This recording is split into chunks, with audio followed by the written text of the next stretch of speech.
La historia comenzó justamente cuando el presidente Mauricio Macri aseguró que no iba a poner ningún freno para que en el Congreso de la Nación se analizara el proyecto de despenalización del aborto, que luego se analizó y se llegó a la conclusión de que se presentará un nuevo proyecto el 6 de marzo y que la intención es analizarlo los legisladores, los diputados, el 8 de marzo justamente para el Día de la Mujer. Y de discutirse en el Congreso, ¿cómo votarían, por ejemplo, los legisladores mendocinos? Digo, tanto opositores como oficialistas. Exactamente, bueno, para entender esto nos ayudamos con una nota que hizo nuestra compañera Milagros Martín, donde básicamente la mayoría aseguró que no estaba a favor de este proyecto de despenalización. Los consultados son tanto de la oposición como del oficialismo. Damos algunos ejemplos, por ejemplo, Federico Samarvide, quien aseguró que su posición negativa no se debe a ninguna creencia religiosa, sino a un criterio científico. Otro de los consultados fue Luis Borsani, que dijo que la legislación debe modificarse ampliando la no inimputabilidad, pero no dejando o haciendo una legalización total del aborto. Y fue el que planteó el tema de continuar con la educación sexual preventiva de los embarazos y también de consultar a una consulta popular.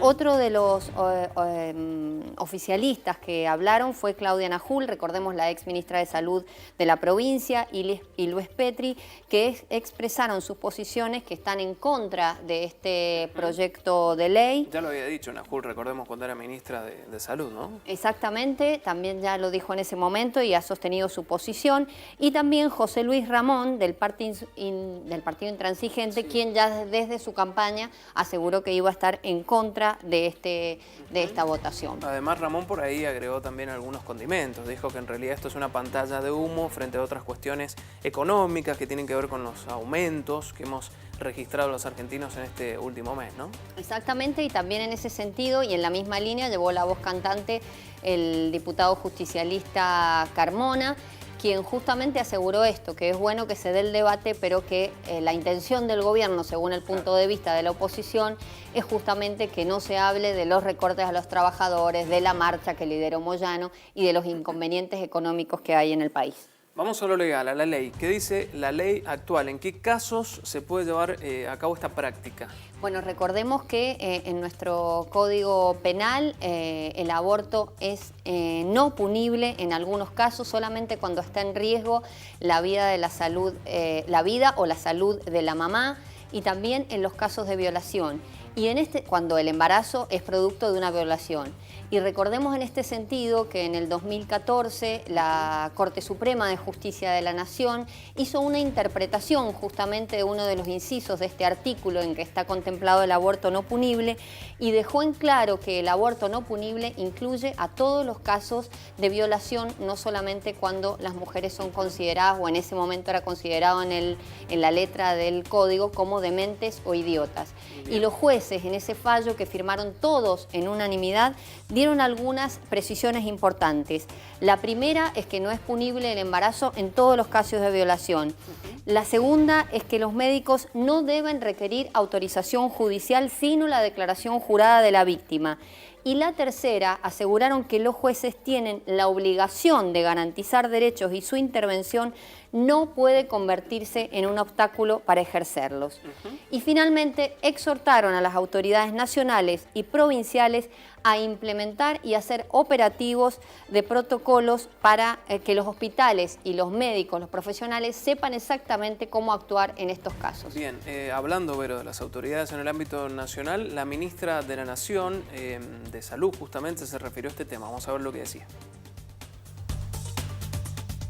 Seguimos avanzando en lo que es el protocolo, que en sí es un protocolo que debe contener muchas cuestiones técnicas para poder proteger a los especialistas, al ámbito sanitario, y por supuesto es un protocolo de una prestación más que se daría en el sistema de salud, pero queremos ir a la cuestión de fondo, y para nosotros y para mí en particular la cuestión de fondo es el Código Penal. El Código Penal desde el año 1921, prácticamente 100 años, previó el caso de violación, que en realidad me quiero referir a este inciso, el 2, porque el primero habla de una cuestión sanitaria, todos lo saben, que es un acto médico para proteger la vida de la mujer o de la mamá si no tuviera otros medios para salir adelante, pero en realidad el tema del inciso segundo, que es en el caso de violación de la mujer demente o idiota, como dice el código, pero en realidad la comisión que está trabajando a nivel nacional en la reforma del Código Penal, que ha venido a nuestra provincia, lo anticipó el gobernador hace pocos días,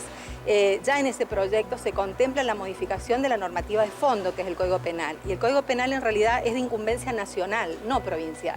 Por lo tanto, hemos acordado dentro de nuestro gabinete estar a la espera de que esta comisión, que ya seguramente está redactado y muy avanzado la modificación en el Código Penal, donde se quede claro y no haya más lugar a dudas de lo jurídico, que es la despenalización del aborto en el caso de excepciones. Estamos hablando del caso de proteger la salud o en el caso de la violación. Yo creo, y en esto estoy profundamente convencida, de que se va a modificar, que esto es un tema del Congreso de la Nación que compete, que los legisladores, tanto diputados como senadores, tendrán que allí representarnos como representan a todo el pueblo de la nación y ellos votar la modificación que ya se está pidiendo, por supuesto, y es necesaria como modificación de fondo. Y luego, para referirme a lo sanitario, que es lo que represento como ministra de Salud de la provincia, en realidad allí nos tocará, que seguimos, por supuesto, limando lo que es el protocolo, llevar al protocolo una vez que la modificación en el código esté absolutamente resuelta.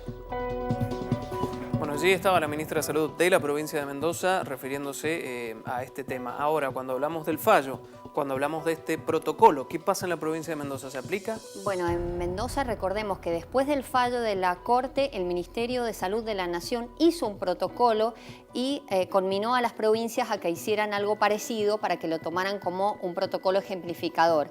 Mendoza nunca adhirió a este protocolo, así como no lo hicieron muchas de las jurisdicciones de la Nación. Solo 9 jurisdicciones son las que tienen un protocolo de aborto no punible.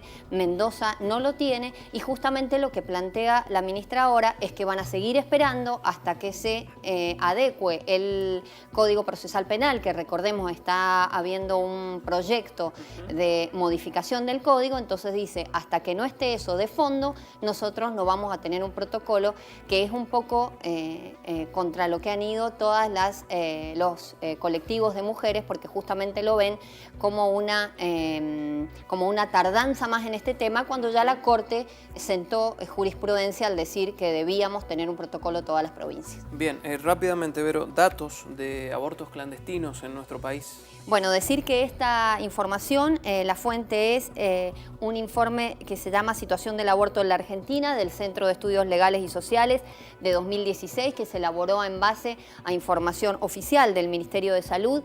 Ahí dice que los abortos clandestinos en la Argentina se practican entre 460.000 y 600.000 abortos clandestinos cada año, que en los hospitales públicos de todo el país se registran 53.000 internaciones por abortos al año, y recordemos que las complicaciones con los abortos son una de las primeras causas de muerte materna en la Argentina, que es una cifra que aún no se ha logrado bajar. Si bien en Mendoza hubo avances en este sentido, a nivel nacional esto no ha sucedido y las muertes maternas siguen siendo una preocupación de la salud pública.